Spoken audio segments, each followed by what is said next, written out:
Good morning, everyone, and welcome back to another episode of the Adventure Brief. Today, we're very honored to have with us Natasha Mounier. She is with us today.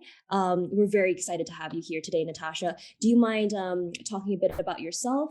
Introducing yourself and your role as of right now as non-executive director for Our Day Capital. Thank you so much for having me here. First of all, Shannon and Maya, I'm really delighted to share my experiences and hopefully share some good advice. I am a retired partner from Capital Group. I spent over 25 years of my investment career looking at stocks in emerging markets in Europe.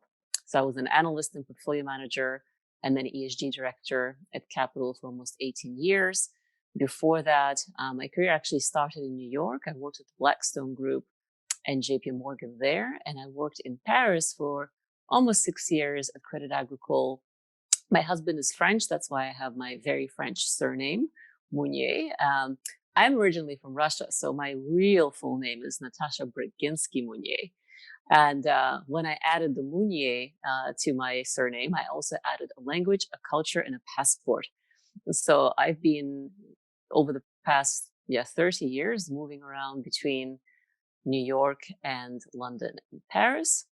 And I retired from Capital just at the very end of last year because I wanted to be more directly involved with companies, not representing sort of the investment mandates and the client objectives that investment managers do, but get much more involved in the business of making change, which I thought can be done with some hands-on involvement in a board of a company that needs me. In Our Day is a Moroccan company. It's a real estate development firm. They're just planning their IPO. They're very excited to be listed in Casablanca. And, I'm looking at some other opportunities like that. I'm also joining a think tank, a US-based think tank called FCLTGlobal, which focuses on collaborative research between companies, sort of industries and financial services providers to come up with a toolkit for dialogue and decision making for the long term. So I'm very excited about the next chapter of my career. Friends have told me that once you turn 50, you see the world differently. And that happened to me last year. So here we are. I just hadn't appreciated last year just how much the world is really going to change and look differently going forward, given that we're living through this pandemic and some other upheaval in a number of nations. So it's a good time to think about the future. It's a good time to take stock in what your values and aspirations are.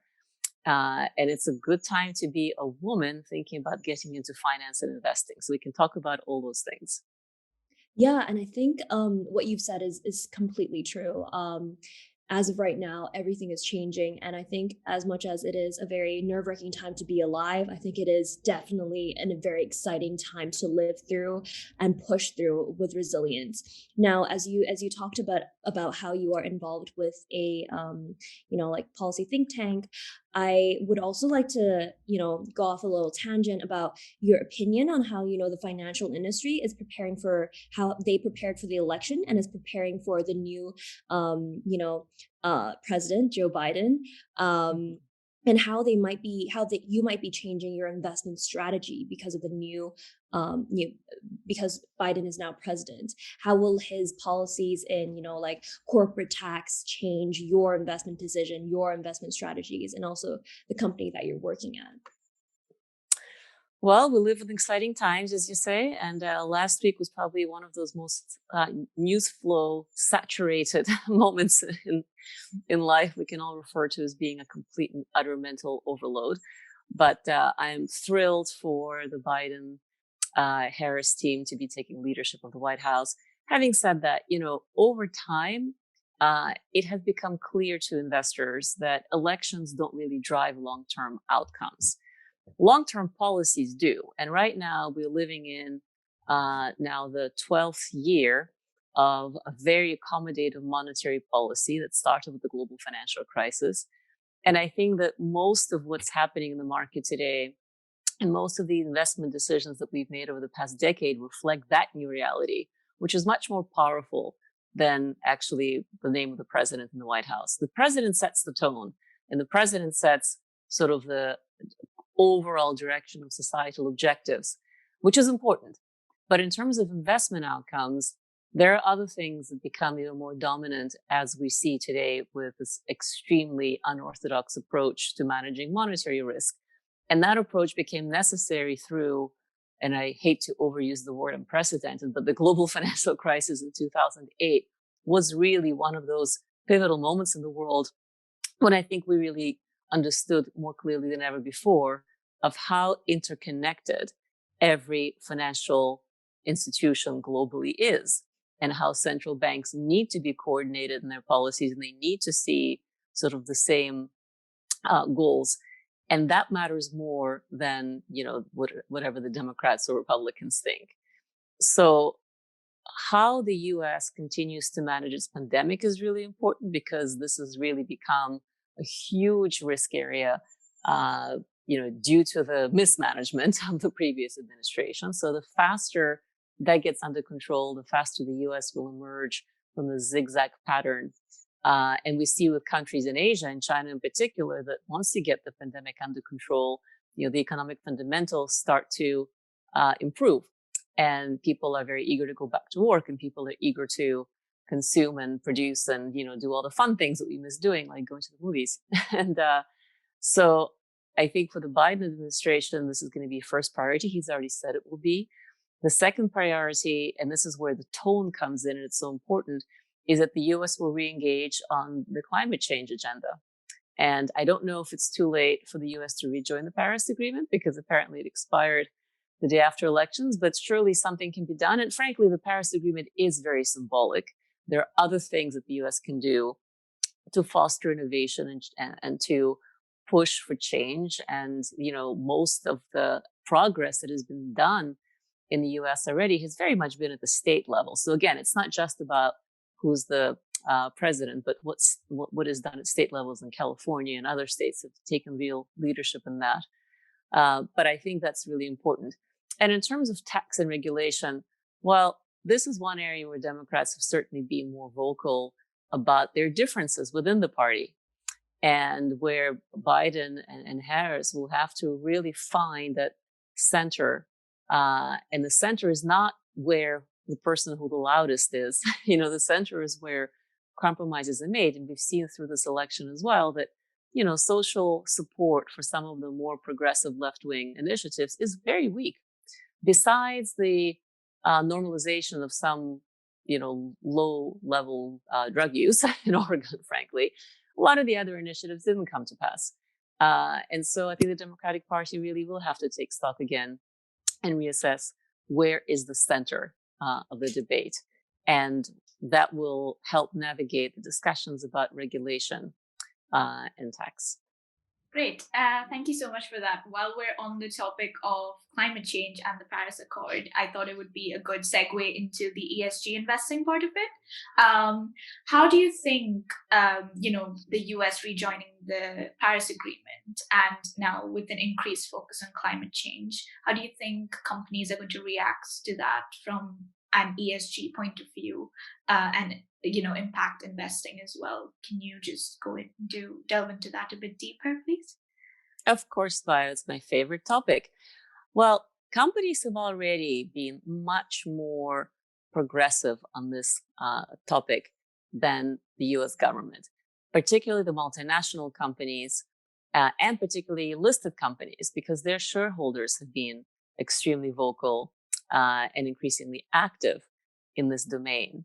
So I would say that now it's the point in time where the government is going to be catching up to industry, if you will. And again, setting the tone is super important, because it discourages the laggards from hiding, from this important movement.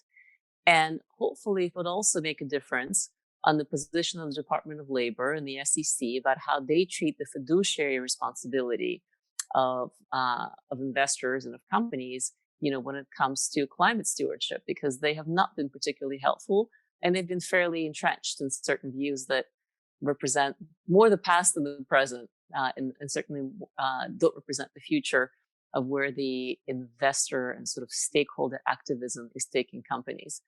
So let's maybe spend a minute to discuss the difference between ESG and impact investing as well. I think it's really important.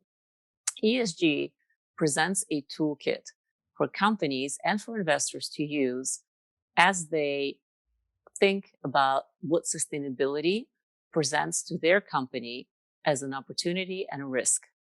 Sustainability itself is a very broad theme, and it can be applied differently to different businesses, and innovation and technology as well represents different opportunities and risks for companies.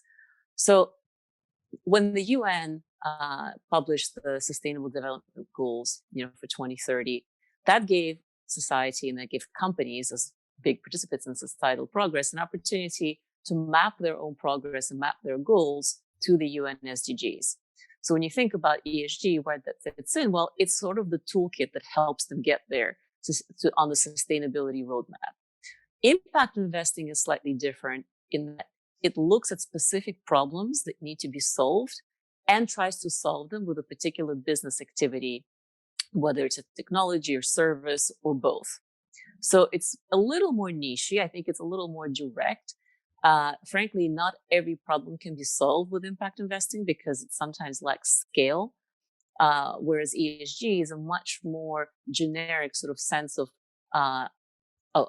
metrics and data points and processes that companies can take on. Then they can report to that, they can monitor it, they can incentivize management to be moving along that journey.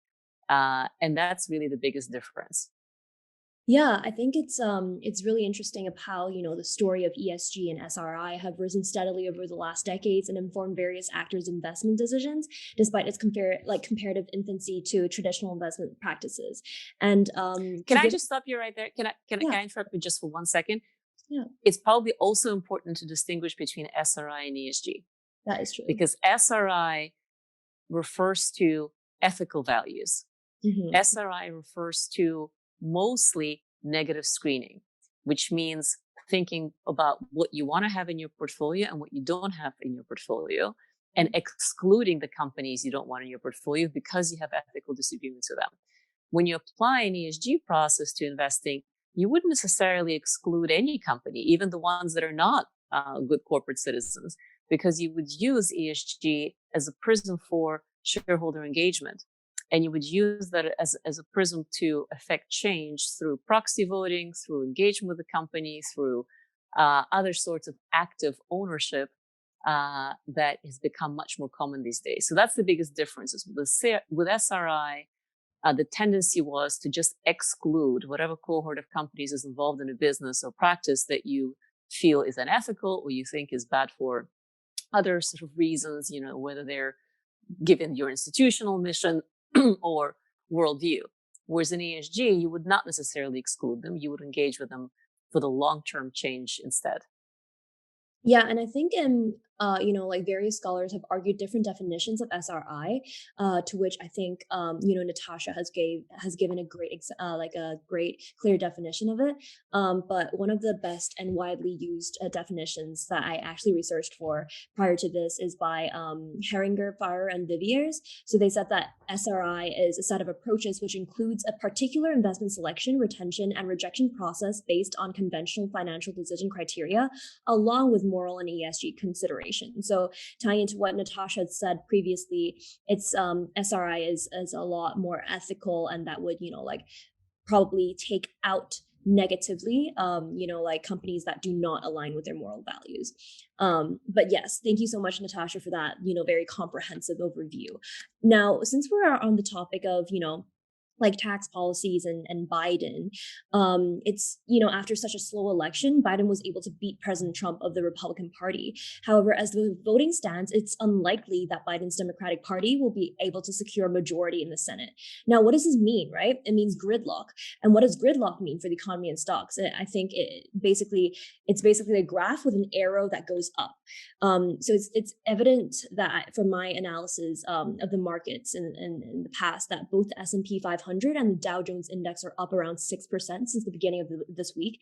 And the reason, to me, please correct me if I'm wrong, Natasha, is simple, right? It's with the divided Senate and no clear majority for the Democrats, no major legislation is likely to pass anytime soon. This means that because the Senate is still majority red, that's why if Biden proposes any type of tax policies that would increase corporate tax, that would require, a tedious process for the Senate to approve every single one policy.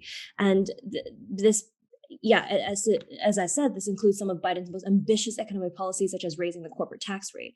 And even Goldman Sachs estimate that Biden's tax hikes could have erased 9% of the S&P 500 value, which is a prediction that would surely be avoided now, because less taxes means more profits and means rising share prices.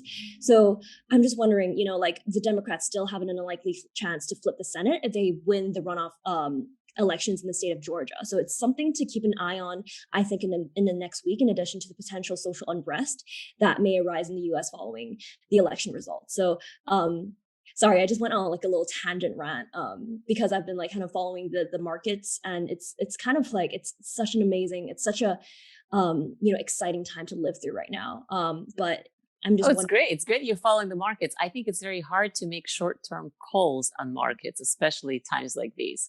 I think Warren Buffett had once famously said that in the short term, the market is a voting machine, but in the long term, it's a weighing machine. And we mustn't lose sight of that in times like these. So I think there is a sort of commonly held view that if there's gridlock in DC, nothing gets done. And that may not be, a bad outcome. I'm not sure that nothing gets done. One of the great strengths of character of Joe Biden is the fact that he's survived in Washington, D.C. for 48 years and has been able to compromise and make policy with all kinds of leaders in all kinds of contexts. More importantly, I think it's not a well-known fact that he and Mitch McConnell are actually really good friends. And I think that Mitch McConnell was the only senator it's the only Republican anyway, who was present at his son Beau Biden's funeral in 2015. And there was actually a whole segment in NPR this morning describing what an unusual friendship Mitch McConnell and Joe Biden have always had. So, I think people like that who really are statesmen, who really think about policy making in its very long-term sense, are the kind of people who end up changing the world. And it may not be through slogans and campaign promises and short-term measures, but I think that's actually good. And I think that's what the market also takes into account, is that this is not going to be sort of a manifesto-driven process. And corporations like Google and Facebook and, tech companies in general have really understood that their social license to operate is eroding with the perception that they are not pulling their weight as corporate citizens in terms of their governance and information transparency role, but also as taxpayers. So to the extent that information transparency is now ubiquitous and the scrutiny in public companies is very high, anywhere from Shanghai, right, to Chicago, anyone can get to understand, what these companies do and what they don't do. So the pressure for them to do more is evident. Now, if they don't have a huge tax hike in the near term, it's probably good. But do I think they'll end up paying more taxes over the long term anyway? Probably yes. And again, I think that in the very short term, what we are all focusing more and more about is how to get the pandemic under control until we have the vaccines in place and until we have vaccinated a good part of the population to sort of move on from the stop and go economy that is draining people sort of their savings and also really draining the state and government finances in the US and across the world. Yeah, just while we're on the topic of politics, and you said you've moved around quite a bit through the world, working your way through corporations. So how much do you think does politics make a difference to your line of work? How much do you interact with people who are maybe challenging or who might have policies that don't really favor the company you're working at or the industry you're working in? Right. That's a challenging question, actually, because it has become even more vivid. The transatlantic divide, particularly about sustainability and ESG, has become even more vivid. And the demands on investment managers and the demands on companies are very different. So in Europe, as you know, the EU Sustainable Finance Initiative, all the EU regulations have been going much faster towards a more prescriptive approach to corporate reporting, sort of disclosure of metrics as they are today, and also planning for how to reduce carbon emissions over the next 10, 20 years. And that is seen as very mainstream, whereas in the US, that would be seen as way too much. So it is difficult for companies. It's difficult for asset managers, certainly for global asset managers that have clients representing different needs and different views around the world. I think the key definition that we're stuck on is fiduciary duty still, whereby in the US, it focuses very much on just the financial returns and thinking about financial returns as being linked only to financial reporting. Now, I think that is actually a really anachronistic way to look at things, because we have seen, especially with the corporate scandals in the past 20 years, that it's often not linked to specific financial reporting, but rather to governance. And governance is not in your P&L, right? And your cash flow statement will not tell you that there's a conflict of interest or, skewed incentives. So we know that non-financial information is really important. Harvard Business School actually has done some amazing work on this. And, there are many examples of how non-financial reporting has become absolutely central to making long-term investment decisions. And also, for companies in terms of asset allocation internally. So you have to be really, really conscientious about where you are geographically and to understand what matters most. And then try to, as much as you can, engage with the regulators and represent, the views that you think make the most sense in the time horizon where they can be effective.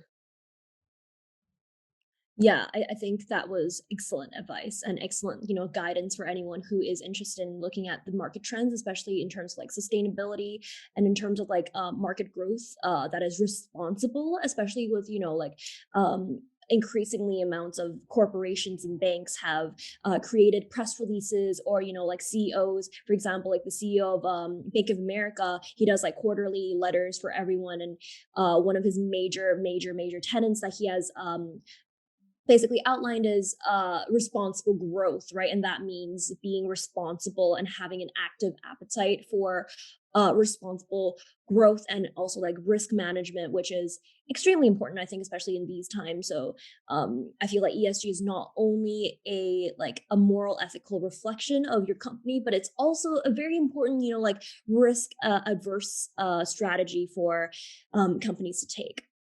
Now, absolutely. Well, there's a really important concept, which I'm sure you know, called financial materiality.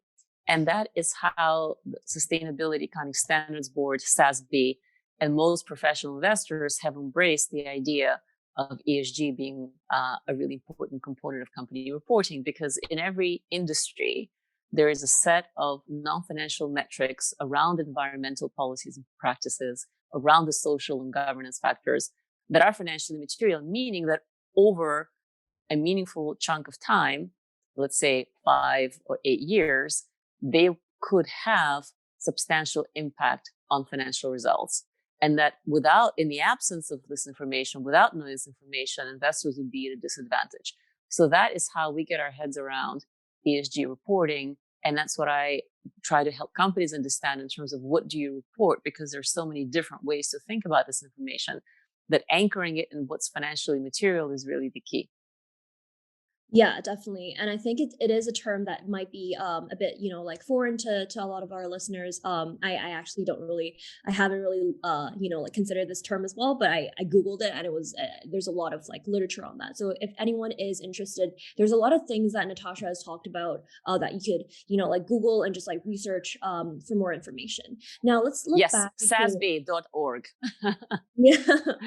Definitely look at SASB and PRI, Principles of Responsible Investing.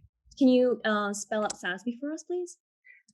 SASB.org, Yeah. Sustainability Accounting Standards Board.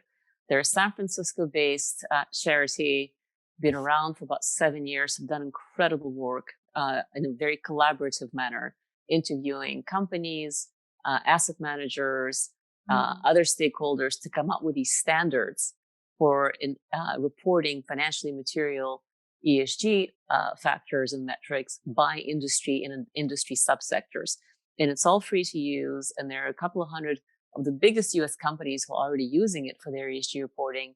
And it's also being adopted in Europe and Asia. That is so cool. So SASB also, I did a little quick Google search, and they do they have this SASB materiality matrix. Yeah. Yes, yeah. So it's an interactive tool that identifies and compares disclosure topics across different industries and sectors, as Natasha has said. And I think another resource that I'm also using for my analysis for ESG investing would be the World Bank has an open data resource called the Sovereign World Bank ESG Data Portal, which everyone can check out. They do like comparisons of countries' profiles in terms of their sustainability ESG compliance with a lot of like different factors and data sets and variables that they do comparisons with, as well as I guess like Refinitiv, but it is a private data set that I think companies use. So I'm not sure whether it's applicable for everyone. Well, actually, yes, that's a very good point. So the difference with all these is that SASB just gives a bunch of topics and metrics that companies can use depending on what industry they're in, and investors can use when they analyze companies. The World Bank provides very important information about sovereign behavior and sovereign implementation on ESG policy. So that's very useful if you're looking at corporate bonds, for example. Sorry, not corporate bonds, sovereign bonds. But if you're looking at sort of lending to countries, particularly developing countries. So that information is very useful at a country level, which is of course different than a corporate level. And then when you think about Refinitiv and MSCI ESG and Sustainalytics, those are proprietary products. So they will use both company and country disclosure as it's provided to them, but they'll also scrub the internet for other points of view, other data points, and then they will assemble them in their very own way through their very own framework, which is why ESG ratings, so-called ratings, can be very different for the same issuer, for the same company's stock, or for the same company's bond. You can have very different opinions and ratings and even sort of narratives by these different product providers. Right. And one quick question about that, is SASB like an open data source? Yes. Oh, interesting. And would you say that like SASB is a lot more comprehensive in terms of analyzing the specific variables and data sets than? Oh, I'm sorry, Shen. I misunderstood your question. They don't actually do the analysis. They're an open source in the sense that it is free to download the materiality matrix.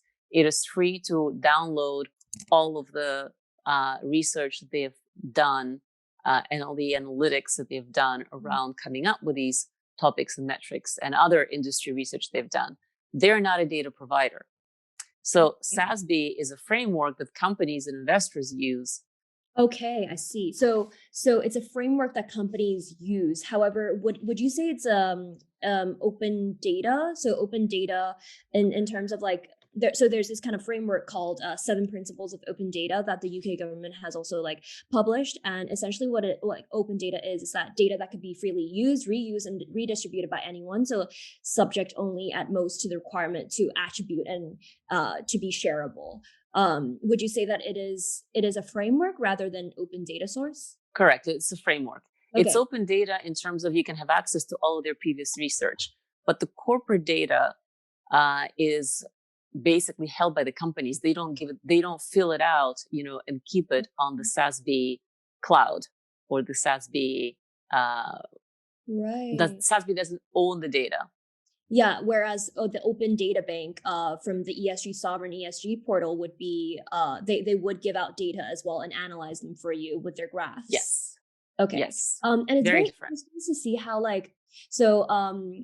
One of my relatives, he works at the Hong Kong Stock Exchange, and I got into contact with the Green platform, which is a new platform that has been launched, that very recently in the Hong Kong Stock Exchange to make policies surrounding, IPO policies that would regulate and also implement a lot of like sustainability measures for companies to comply with before they could go IPO. I was wondering whether, London Stock Exchange or whether like New York Stock Exchange or other global stock exchange markets also have this like regulatory function to them, as well as how the Hong Kong Stock Exchange has. This is a great topic for discussion.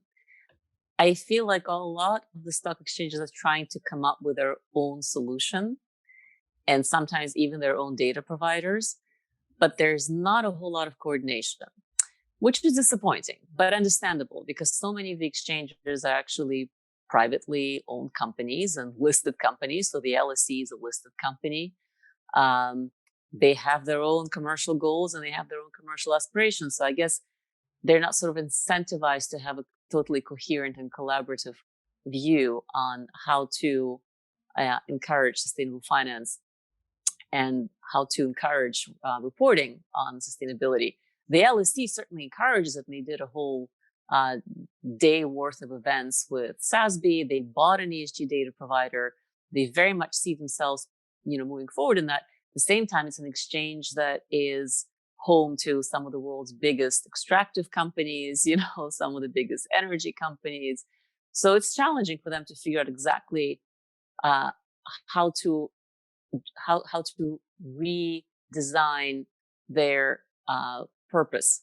So they want to be encouraging of these new initiatives, but they don't want to push away any of the traditional businesses that have always made the LSE their home.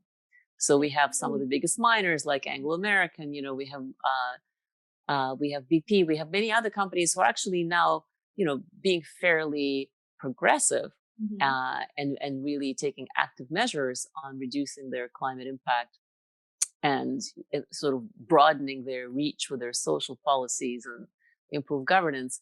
But it's really because they were pushed by their shareholders, not the exchange. Yeah, it's really interesting because I was talking to another consultant in a consulting firm, and she's actually working on I'm not going to disclose any information because of NDA, but she told me that she's working on revolutionizing BP's carbon neutral 2050 agreement and vision to become like completely carbon neutral by kind of like restructuring their business model as well as their investment strategies. And so I think it's also very interesting to see how that would like relate and link back to how, like the stock exchanges have a regulatory function in the sense that they would, because like as you said about like London Stock Exchange, they don't necessarily have that compulsory mandatory element to it, whereas from what I understand from the Hong Kong Stock Exchange, they have that like mandatory element of saying how okay, well, these are the guidelines and these are the policies that you have to follow and comply with in order for you to go public and IPO, if you are to be a company that wants to go IPO on the Hong Kong Stock Exchange market. So but it's interesting to see how like the London Stock Exchange has in another capacity bought SASB and like other regulatory guidelines to help their investors and help their companies follow that guideline. So it's interesting to compare and contrast between different regulatory bodies. I would say this. I would say in Hong Kong, the Hong Kong Monetary Authority is such a powerful organization, and they've been early and they've been persistent in pushing for improved governance, for improved disclosure. And you see that across other markets where there are very strong domestic pension funds or sovereign wealth funds that are thinking about this. And the reason to me is clear. They are very long term. So they're thinking in terms of increments of time that are 20, 30, 50 years ahead. And this is not something that's typical in very retail driven markets, which is typical more of the Anglo-Saxon, the US and et cetera. So it is the mix of sort of who are the most influential market participants that can drive policy. Look at Japan, right? GPIF because it is such an enormous and high conviction sovereign wealth fund, well, pension fund. They have completely redefined activism by pension funds, by taking a very strong view on governance and on ESG, and on, really making this sort of the brand, if you will, of GPIF. Yeah, that's actually insane. Like, when I was doing research for like the different countries like sovereign wealth funds and their AUMs, their asset under management, Japan's really stood out to me, as well as like Hong Kong and Singapore. I Yep. think as I remember, Norway, yeah. yeah, it's insane. And I think I read this article about how Norway's sovereign wealth fund has made every single Norwegian resident basically a millionaire on paper, and that's how they kind of like function as like a democratic socialist country. It's insane how much like a government can do for you in terms of your sovereign wealth fund, and how much wealth they could create for every single resident. But the reason why every Norwegian citizen is a millionaire is because they're essentially sitting in a very large oil well and a fairly recent oil well. So they've been able to redeploy sort of the economic rent, the windfalls, as they would be called in economics. Yeah. And they were able to deploy them in long-term investments. So Norges is just like GPIF, what you would call a universal owner, meaning that they invest in practically every company in the world because they invest in very large index type funds. So Norges probably has, 10, 12,000 stocks in their portfolio, which makes them a passive investor. But just like GPIF, they're a very active owner in the sense that they engage with companies on important topics like environmental damage that they may be causing, or environmental policies that they should be adopting, and social policies and governance, etc. So that's why ESG, as I was saying early in our discussion, is such a powerful tool, is that it doesn't tell you to stop investing in companies. It tells you to invest in companies, but then you can also engage in these topics. Norges does have a very small list of companies it won't invest in. So they do have an exclusions list, but really it's limited to just very, very narrow areas of oil production and, coal and things that have just at this point reached the kind of stage where engaging won't really help. Yeah. But you should think of Norges as this universal owner that takes a very active approach on the issues that matter most to them in terms of climate change and social policy and governance. Yeah, it's actually insane how much like Norges is actually earning. I think it was like February of like 2020 where they said that they're earning, I think, around like 140 million for this fiscal year, if I'm not mistaken. I have to fact So check. it's a very large fund. I mean, they manage over $1 trillion of AUM. So you would expect, them to have significant earnings that are then distributed to Norwegian pensions, etc. So this is a very unique savings vehicle. Yeah, on that note, right? Can you also talk us through how different countries' sovereign wealth fund has has a role in sustainable ESG investing, and also SRI in terms of like the Singapore sovereign wealth fund, because I know it's super big, the GSI, and also the Hong Kong monetary exchange fund, as well as like compare that to the Norwegian one. Sure. Well, they have one thing in common, is that they all have been founding members of PRI, Principles of Responsible Investing. And this organization has become the most active, vocal, and I think impactful voluntary association of investment managers around the world. And it's particularly good in that it unites asset owners and asset managers in a common goal. So sovereign wealth funds are asset owners, right? They directly represent the savings of people in their nations. And then they give out mandates to invest that money on behalf of their savers to asset managers. And the asset managers comprise large mutual fund houses like Capital Group, Fidelity, but also, the sort of more passive and index fund managers like BlackRock and Vanguard, but it also has venture capital and private equity, et cetera. By uniting over $100 trillion worth of AUM in the Principles of Responsible Investing platform. Essentially, everyone's become committed to the goals of the organization in promoting responsible investing, adopting it and integrating ESG in the investment process, and practicing active stewardship. So the pension funds and the sovereign funds were absolutely critical to that because they control so much money. So between Norges, which has $1 trillion AUM, and all the other Asian sovereign wealth funds, you're talking about, very significant amounts of money that are then essentially given as mandates to asset managers with specific policy goals. So that's why it's so important, because we as asset managers are acting essentially as advisors to our clients, and the clients set their fund objectives, including investment policy. And in Asia, there's another organization that has been very involved in this discourse and very helpful to pension funds and sovereign wealth funds, called ACGA.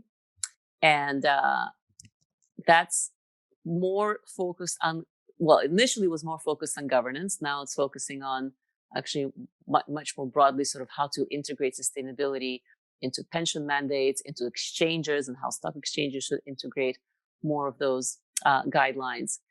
And I think it's been around literally since 1999. I think it was on the ashes of the first Asian, financial crisis, 98, 99, that ACGA was born. It's the Asian Corporate Governance Association, of course.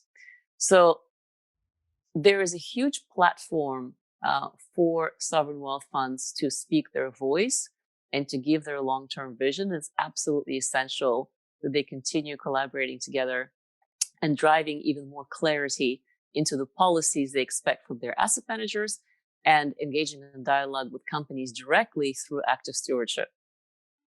That's so interesting of how, like, you basically gave us a very clear roadmap of how sovereign wealth funds, generate these their own, investment strategies according to the PRI, since they are, major stakeholders in the signatory body, and how, other companies such as, Vanguard, BlackRock, are basically advising them on what they should do with their policies, with their investment strategies. And it's just interesting to see how the whole network works. And with regards to what you said about, 1999, and that's where ACGA was founded, I think that really did a good job in pushing how the stories flourishing in terms of like this SRI and ESG story blossoming, when former UN Secretary Kofi Annan's call to action for CEOs of major financial institutions to join the UN Global Compact initiative in support of the International Finance Corporation, the IFC, enacting socially responsible investing, which basically set up kind of like the backbone and framework of PRI, which is, as you said, the subsidiary of UN signatory body for sustainable, responsible investing, and also, like green bonds and the rise of green initiatives in New York Stock Exchange and other stock exchanges. Yeah, it's sometimes an issue we forget, that asset managers themselves don't control the money they invest on behalf of clients. We represent sort of service providers as an industry to the asset owners. And the asset owners can be the retail investors. This tends to be the case in the US through their 401k plans. But in many countries, especially where you have the big sovereign wealth funds, they're the ones who set the investment policy. And they design it through, for example, the GPIF and Norges design it through the kinds of indices and benchmarks they want to invest in.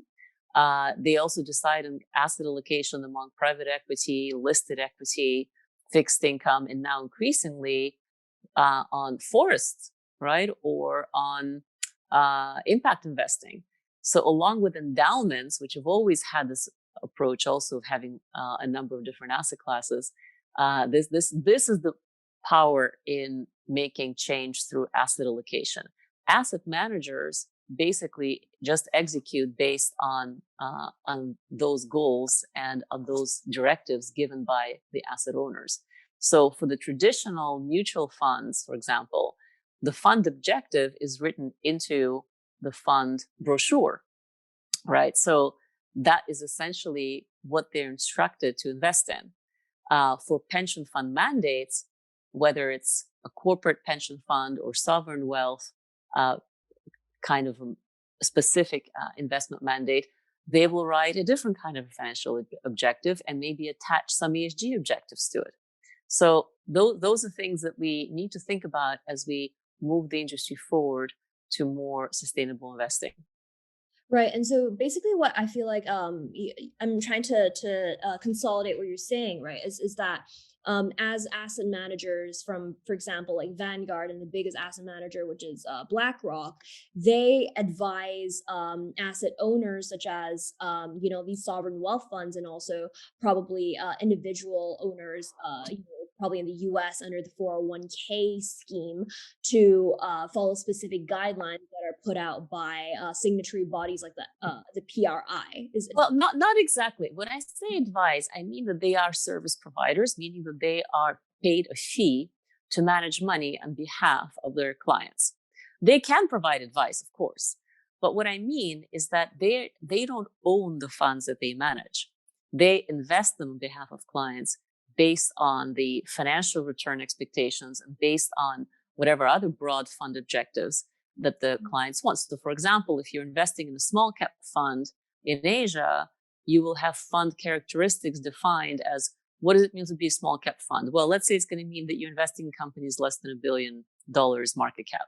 What else can it mean? Well, it can mean that you want to invest in Asia, but you don't want to invest in fossil fuel, right? So you can actually chop that off your benchmark, in that index. And that is how asset managers operate. We create fund vehicles and fund opportunities for asset owners to deploy their money into. I see. Okay, that makes a lot more sense. So as asset managers, you provide a service for these asset owners, and you provide that service, which it consists of, providing these mechanisms in which they could invest smartly. Exactly.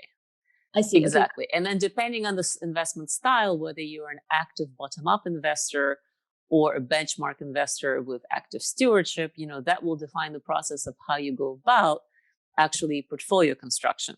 So if a capital group, for example, where it's very much an active fundamental investment house, you go and meet with lots of companies, you try to develop insightful and distinctive research based on deep knowledge of specific industries and regions.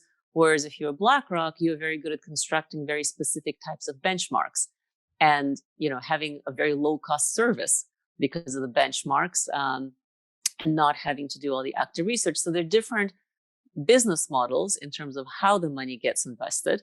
But the thing I want you, and I would love our listeners to take away from it, is that it's the pension funds and the sovereign wealth funds and the endowments that set the investment policies that have been the most progressive and are still driving the dialogue going forward on sustainability. Yeah, that was super comprehensive. Now, Maya, would you like to take over? Yeah. So my question, basically, we've spoken about how pension funds, sovereign funds have an impact on the way investments are made. But what about the end user or the customers of these companies? How much influence do they wield? And how much do you, pay attention to negative press about a particular company when you're, giving your clients advice on where to invest? And how does that come into the picture? Because recently we've seen there are protests outside the BlackRock office because they invest in oil. And how did these sort of social aspects make a difference to the financial markets as well? Oh, they make a huge difference because societies change a lot over time, and the investment community changes probably as a reflection of that.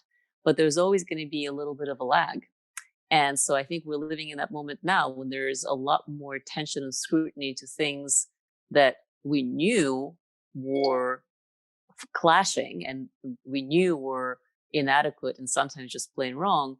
But then, change happens in surges and spurts. And we're in that point now where expectations of change are much more severe than the ability to change quickly. Expectations of change are probably a little bit more optimistic as to how quickly we can go to changing some of these inadequacies and inequities in the corporate world. But the fact that society speaks with a loud and unified voice, makes change happen just that much faster. And so certainly companies listen. Now, the difference between retail investors and institutional investors can be that the time frames for retail investors, unfortunately, tend to be shorter. And they tend to sort of trade and change their minds about what matters more faster, which hasn't had a beneficial effect for their long-term investment returns. Compounding is a really powerful thing in finance, as you know. And when you invest, whether for yourself and whether it's, 500 pounds or, 5,000 pounds, or whether you're investing for an institutional client with 500 million pounds, time frame is one of the most important things and to keep in mind. And the longer it is, the better off you're going to be. So it is really important to sort of hold yourself to account when you think about investing for change, that you need to be realistic.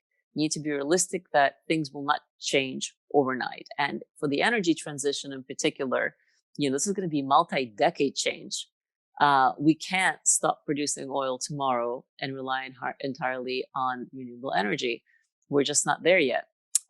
So investing in oil companies today is not a bad idea at all. In fact, I listened to a fascinating conversation hosted by FCLTGlobal and McKinsey on Friday between the CEO of BP, Bernard Looney, and Larry Fink, the CEO of BlackRock. And essentially, Bernard was saying, we're completely on board with the energy transition now. We heard our stakeholders, we heard our employees, we heard our shareholders.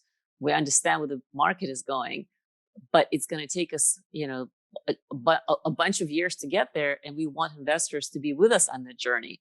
So he was very convincing, very compelling, and I thought, what a shame if you have an investment portfolio where you're not allowed to invest in oil companies. You would be missing this whole opportunity of a company which is committed to a fairly healthy dividend, lower than before, but still, quite a good dividend, and is, on a very low valuation compared to peers and compared to history. So as an investor with a 10-year horizon, why wouldn't you want to invest in BP today, or Shell for that matter, because they're also trying to transform their business model from being a very traditional one of extraction to one of being just sort of more in the distribution and utility business. So I think that lens about the time frame of change is really important. And that also very much touches in on the social issues.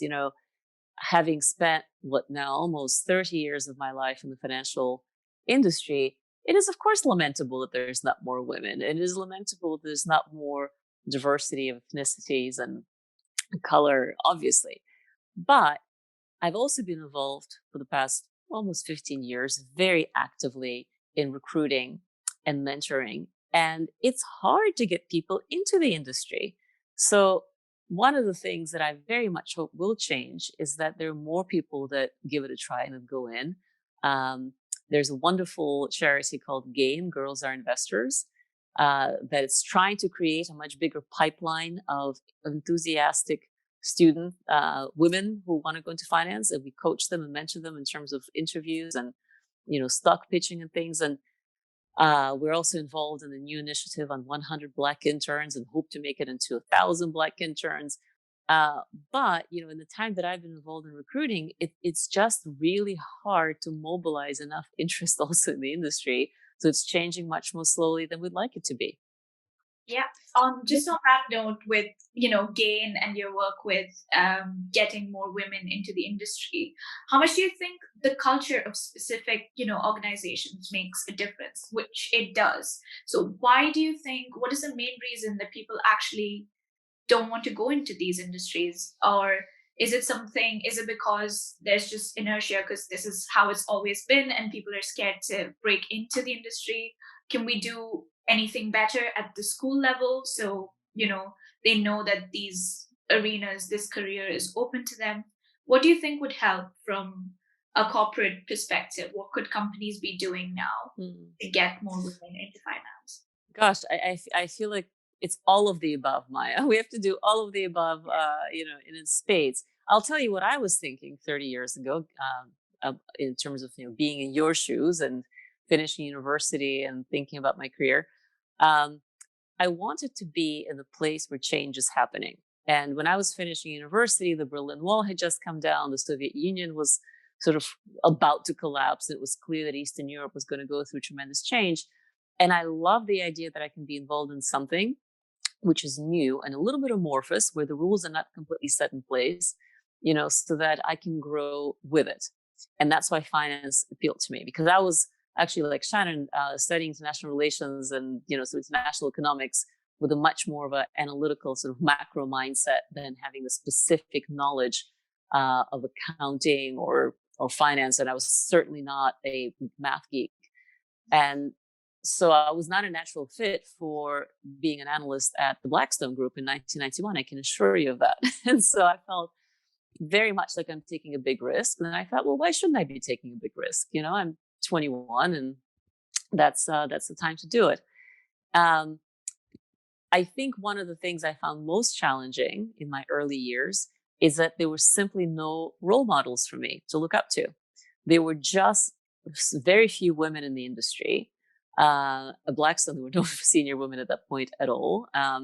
Then later, JP Morgan, they were, but I didn't feel like I had a lot of affinity with their lifestyle, that they did not seem to have sort of, a fun life. They were working every weekend, or, didn't have families, or, didn't have the kind of thing that I could see myself being happy with.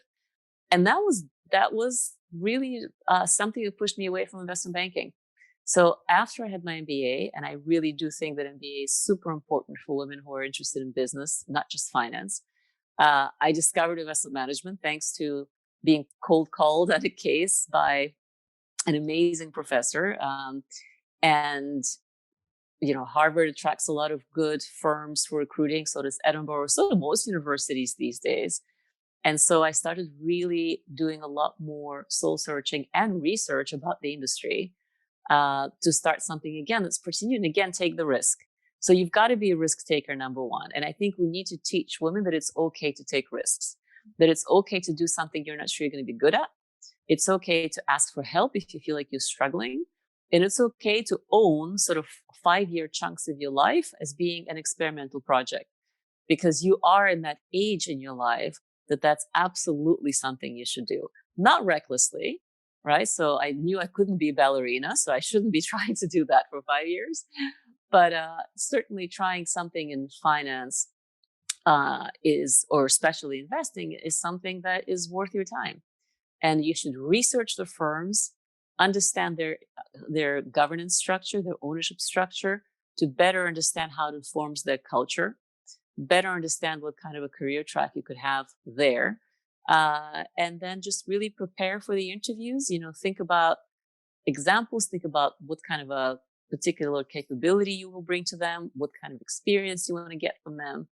And I think firms across the value chain of finance and the investment community are really hungry for new talent. Yeah. And that has been the case already for the past, 10, 15 years. But I think, again, as we said earlier, this crisis has just accelerated a lot more of that. You sound like you were completely on top of it, even though you were taking risks at university. So do you have any sort of tips on investing in general for university students? Because I know a lot of people, me included, like, we're looking into, growing our wealth from a very young age, so that, we're not, it's always been like, oh, you're a woman, like you shouldn't, bother about growing your wealth right now. But times are changing for the better. So we're all thinking about how to invest better, where to put our money. Do you have any tips? Anything you would have done that, you now know better? So that's fantastic. I'm so glad to hear you say that. Look, I think fundamentally the most important thing to do is to start investing. And having a very long-term view is super important, and also sort of self-evident when you're young, because you have a very long life ahead of you. And so at this stage in your life, I would say you should be thinking about equities. And I think that if you want to experiment with active fundamental investing, you can start with literally a handful of companies that you think you can do some research on and understand, and put half of whatever you want to invest in into those 5 companies, and then put half into a broad index fund.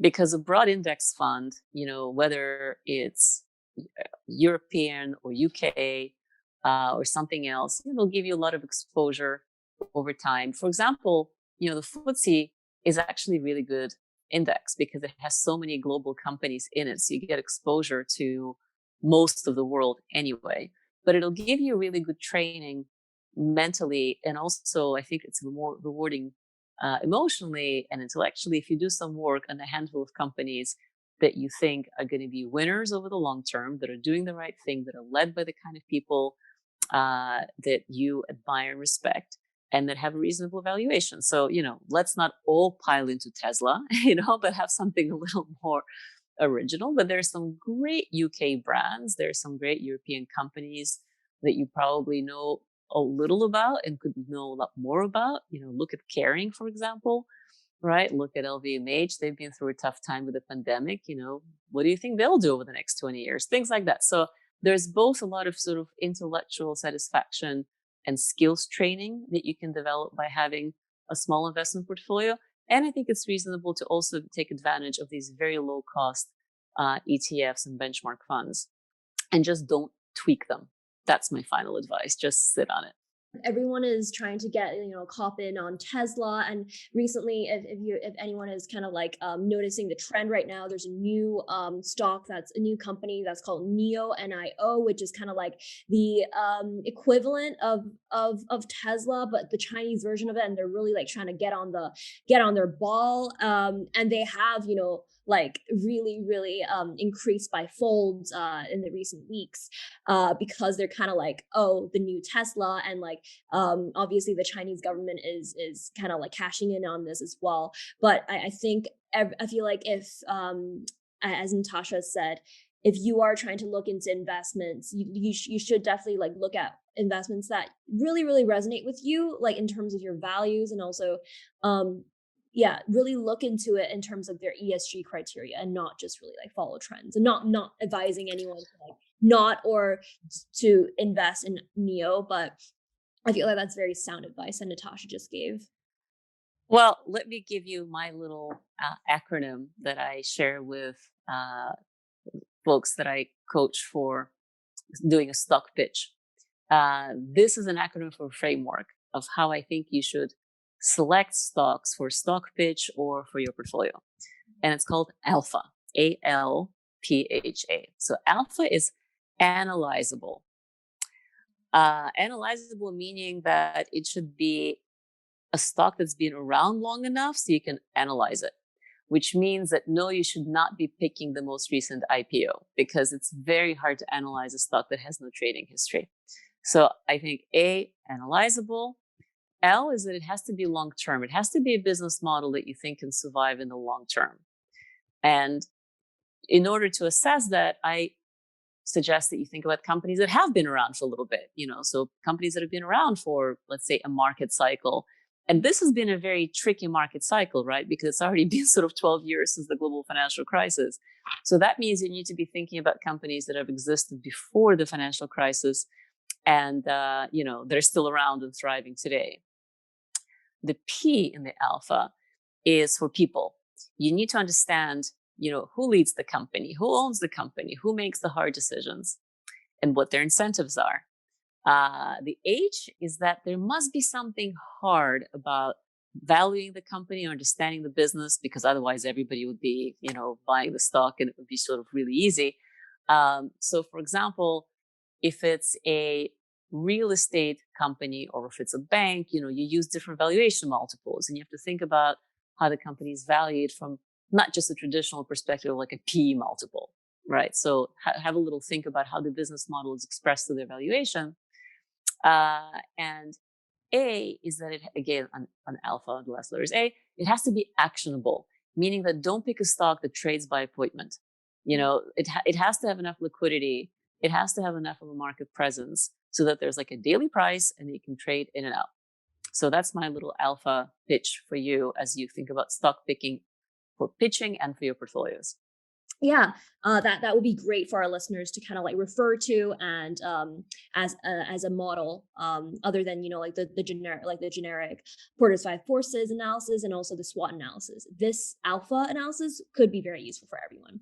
Now, should we go back? Should we go to the questions on your career path? So I have a few questions on that. Now, you've worked in a number of places around the world. What was the most challenging part of moving around and interacting with different people? Can you give us a brief outline of, the places that you lived in, and also the different types of people that you interacted and what you gained from it? Sure.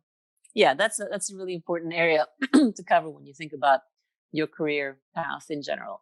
I started at Blackstone. It was actually a very small firm. It was very exciting because we all sat on the same floor, and there was Steve Schwartzman on one end and Larry Fink on the other. And there were 4 analysts in my year, and there was like 10 analysts, I think in total. And I think I was the only person who did not go to Wharton. So I was definitely the experimental, black sheep or whatever, diversity girl. And that was exciting, but it was, it was really stressful because I just was so over my head.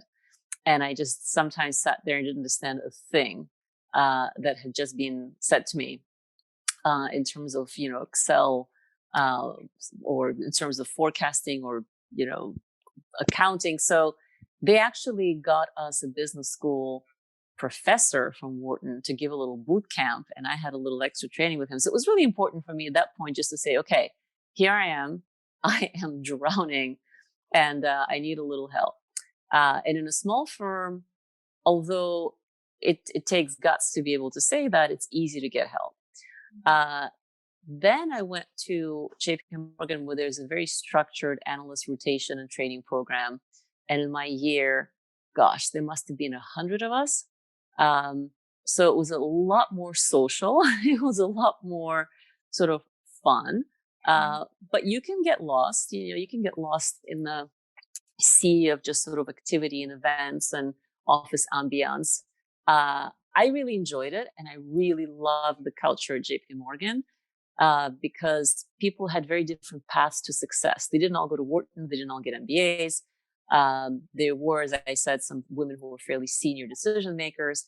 And the one thing also that was incredibly sweet is that at 60 Wall Street in New York, we had a cafeteria downstairs, and everybody ate in that cafeteria. And it was by design because JP Morgan made lunches free for everyone who worked at 60 Wall Street at JP Morgan at the time. I'm not sure if it was altruistic that he just wanted everyone to have a, good meal and not pay for it, or that he just was very calculating and decided it's better to keep people in the building and, socializing together. Whatever he was thinking, I think it worked because we really had created a very close-knit culture. And I'm still friends with a number of people I worked with. And that was, in the mid 90s. So to give you an idea of how strong those bonds are. And some of those people are still there, actually. One of my best friends is still there. And she's a managing director, and she's looking after the whole equity derivative space.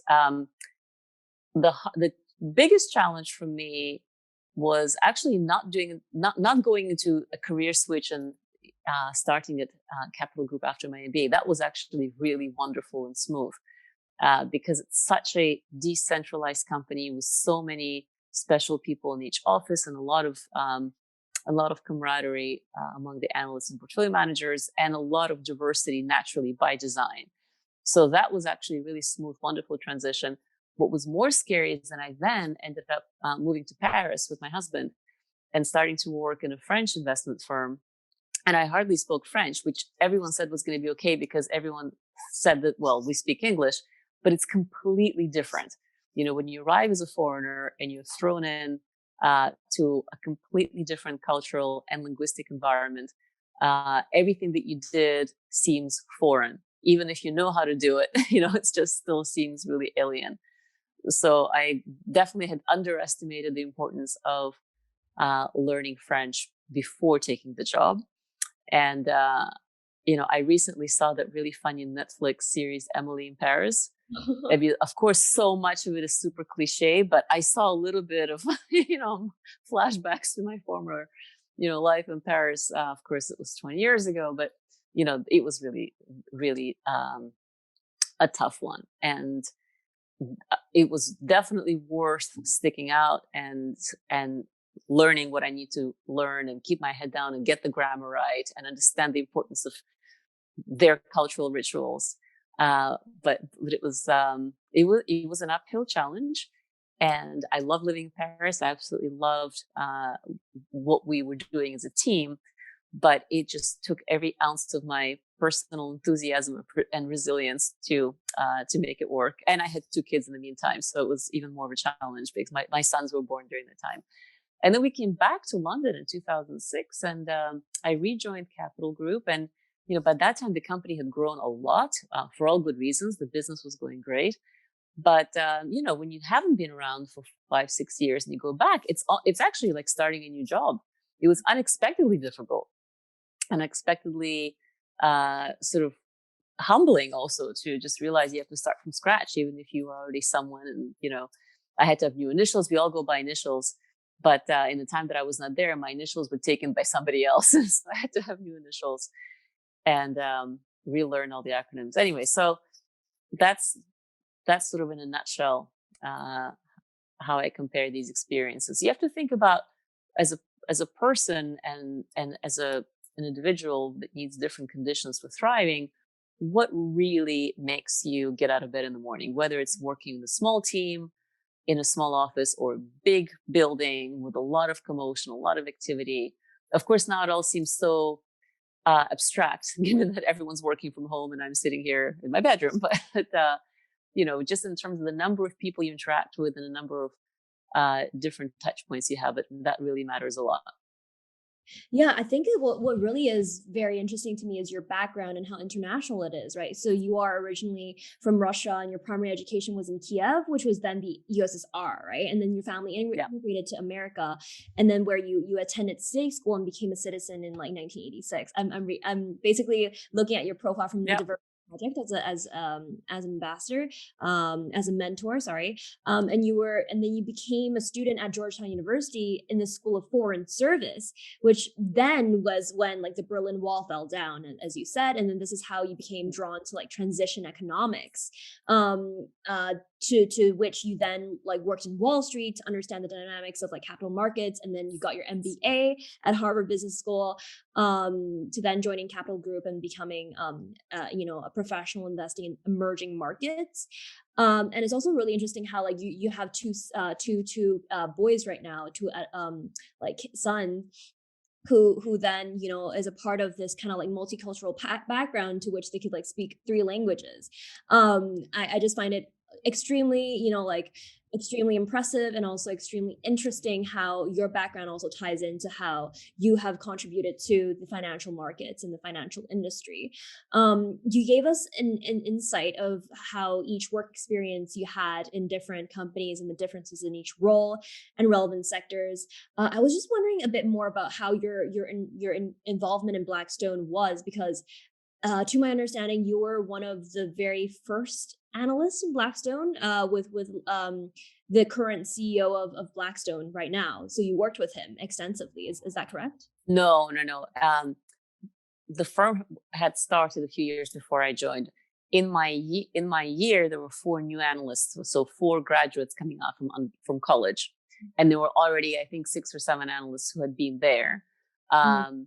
Steve Schwartzman was the head of the firm, but he and Larry had divided up the responsibilities pretty equitably because Larry was much more interested in real estate and fixed income, and Steve was doing more equity. I was on the equity side, and there were sort of different analysts doing work for Larry in their asset class.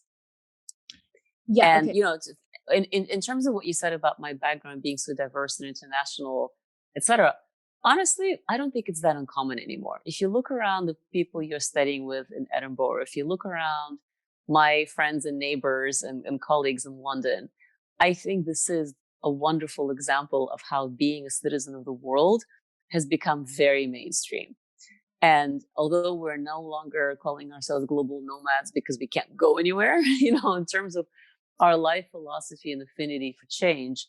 I think this is a unifying theme for this whole cohort of people that grew up in an era of tremendous change.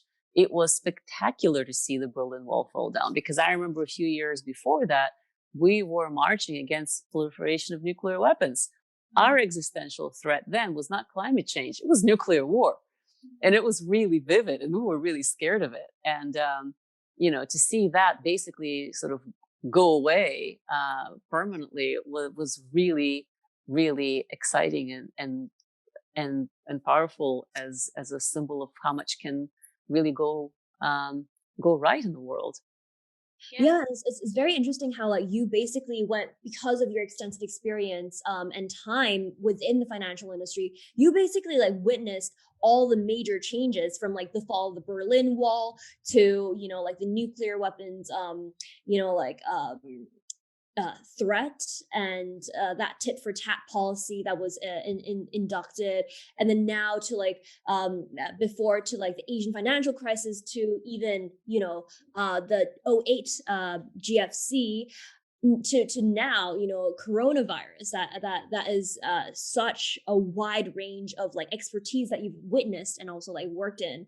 What would you say in terms of like transition economics that you've learned in university can apply to your experiences that you've lived through right now? Well, studying economics at a university gives you a fantastic sense of history and a sense of frameworks. I think the sense of history is what I found most useful, because history does sometimes repeat itself, especially sort of in specific cultural contexts.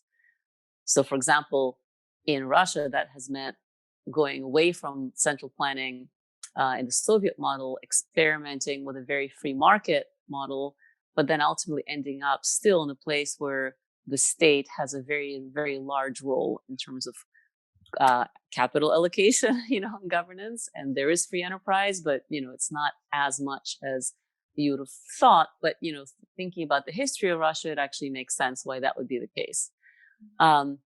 Frameworks are also really, really useful, but you have to know when to set them aside and when you need to use some more unorthodox stuff. And that's when we see the impact of adaptation as being a critical survival skill, because no one would have guessed back in the global financial crisis that the answer to recovery would lie in essentially negative interest rates, right? And incentivizing financial institutions and individuals to take more financial risk. So there is a time and a place to use frameworks, and there's a time and a place to be creative and think in a forward-looking manner. And that requires, again, to have a risk appetite and a long-term horizon. And I think that's really key. And that's probably where I want to leave you with, is thinking about always the long term, and always the fact that you can learn a lot about history and you can learn from history, but you've got to be adaptive and be willing to change for the future. Yeah. So given your experience, given your experience in transition economics, and also especially within BlackRock, right? What It was Blackstone at the time. um, yeah.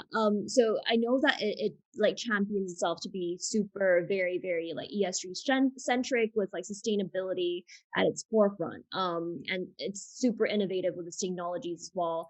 What do you think? Did you have like a drive in this? Like, since you are very much like involved in ESG and also SRI, did you think you had influence in shaping that for them? No, that was years ago. That was back before it was even called SRI. So I think, again, these things have accelerated a lot over the past decade as the climate risk has become so much more evident, and as social friction has become much more intense. And BlackRock now is the largest global asset manager, so it has a much bigger responsibility to itself and to the world in terms of advancing positive change. But as we said, they don't own the assets they invest. They're investing on behalf of savers who are pension funds and individuals. And so part of BlackRock's role today, which is really important, is one of education. And I think they're doing really well with that. And actually, Larry's annual letter to CEOs is part of that education process of sort of advocating change through being vocal and very public on expectations. Speaking of change,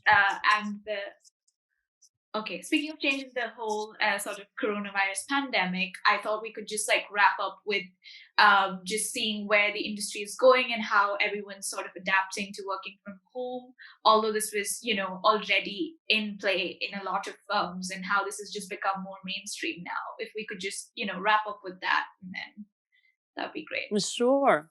Well, it's gratifying to see how technology can evolve so quickly to enable us to adapt to change. Look at Zoom, right? None of us knew it last year. None of us knew it even in January. And now we're all Zooming. But besides Zoom, there's lots of other very helpful, enabling technology that has made this a much smoother transition than it would have been even 5 years ago. So I'm very optimistic that we are becoming more adaptable and more sort of smooth in our path to being collaborative, even working remotely, and smoothing out all the friction in terms of, what day-to-day commuting was all about, and maybe having a little more time instead of the commute to do the yoga session that you never had time for, or going outside for a walk, and maybe embracing that very tricky concept of work-life balance that we've all yearned for and thought it's a good thing, but really hard to do in the conditions of the day-to-day office. And there are many things that we'll miss about the office that I think can be recreated actually in a local level. I'm finally beginning to see who all my neighbors are. And I'm sure I'm not the only one going through that. So look, I think this is a very challenging time, but it also has some massive silver lining and some very positive messages about our society and the world we live in. Yeah, I think that is I think seeing this in a positive light is extremely important in terms of like building resilience within, like, as a person in finance, because I think that's just like quintessential. Even without the pandemic, you have to be very resilient, and a positive mindset is always important. Now, my last question, if Maya doesn't have any more questions, would be, are there any tips for personal finance or students trying to break into the corporate finance industry, especially as women, right? So you kind of like touched on that before. What advice or tips or specific resources, tools would you give us in recommendation? Well, if you're interested in finance, you should be reading the Financial Times every day. And I know that you have free access to that FT allows all university students their free access. You should be reading The Economist. You should be reading Barron's on an ongoing basis, because you need to have the language of the industry and you need to feel enthusiastic about what's happening in the industry. So that's actually one of the sort of litmus tests you should apply to yourself to really be sure that this is something you want to do. If you find it exciting to read the FT, in my case, it was the Wall Street Journal, but now it's the FT, to keep abreast of what's happening, to dig deeper into specific situations with companies and markets, that's really important. And then read books. Read some of the foundational books about investing. Obviously Warren Buffett, but also I think Ray Dalio has published some really interesting stuff. There's some incredibly good books by economists recently that touch on markets. And I think it's, again, really important to have that historical perspective of how economics and markets interconnect and, what investors can do with that knowledge. So give yourself that insight as well. And then I think on LinkedIn, you have unbelievably great content coming from practitioners, coming from research organizations. And so, try to understand really well at least one area of finance or investing that appeals to you. So if it's green bonds, or if it's the energy transition, or whether it's, human capital, like, try to be an expert in some subset of that topic to show your passion and show your ability to have a distinctive point of view. Yeah, that is, I think, as a student that is involved in like finance, I find the Financial Times extremely useful. And recently, I've subscribed to Moral Money, which is a subsection Hmm. of the Financial Times. Yeah. And we're hopefully reaching out to them. We've already reached out to them, and hopefully they will also come back, the editor in chief, to tell us more about Oh, that's great. sustainable finance and sustainable investing. We find it That's all. good. Julian Tett is so personally invested in this area. That she's a great ambassador for the newspaper, but also for the whole movement. But within that, there's some sub segments that you can do even more of a deep dive on, and get even more sort of granular about what does it mean. Yeah, exactly. If Maya doesn't have any more questions, I think we've touched base on every single topic possible. But obviously, like I would love to like speak more with you individually if you have the time. But it was extremely insightful and comprehensive with what you told us about your job and also the industry that you're in right now. I'm sure our listeners would also agree with how insightful it was. Again, thank you so much, Natasha, for being on the show with us on another episode of the Adventure Brief. Thank you so much to our co-host, Maya. She has been great. A lovely co-host, and it was generally like a great session, I'd say. It was fantastic. Thank you so much. And we talked about your personal investing options. One thing you could do without actually investing money is start a paper portfolio. And again, just take a handful of stocks, do some work on them, write your 1-paragraph investment thesis as to why you're doing it, and then put it on your Google Finance or Yahoo Finance portfolio and see how it goes. And that'll give you really, really active insights and talking points, for your interviews, but also for yourself to know what kind of investor you are. Also, we could use as students or like people who are starting with finance, there are certain apps that we could use like Revolut or, like Trading 212 that you could like get on to explore a bit more about the markets and the trends to dig deeper into like investments. Absolutely. And definitely keep an eye on GAIN, the Girls Are Investors Initiative. We do lots of workshops and sessions online. So that's for, building your toolkit on the investment career side. Yeah, I think that's how I found Natasha. Very fortunately, a shout out to Sophie. She's in charge of GAIN, the network. I definitely suggested another network that I would suggest would be Women's Societies Alliance, which we have interviewed. I've interviewed the co-founders, the co-CEOs of them. Which is Kyra and also Kim. And that episode would also be out very soon. So please stay tuned. Other than that, thank you so much, Natasha and Maya, to be on our show today. Thank you. Thanks for watching this video. Be sure to like, comment, and subscribe. We'll be uploading new podcasts every week where we spotlight some of the world's leading startup founders and VCs to talk about their journeys and experiences in the field.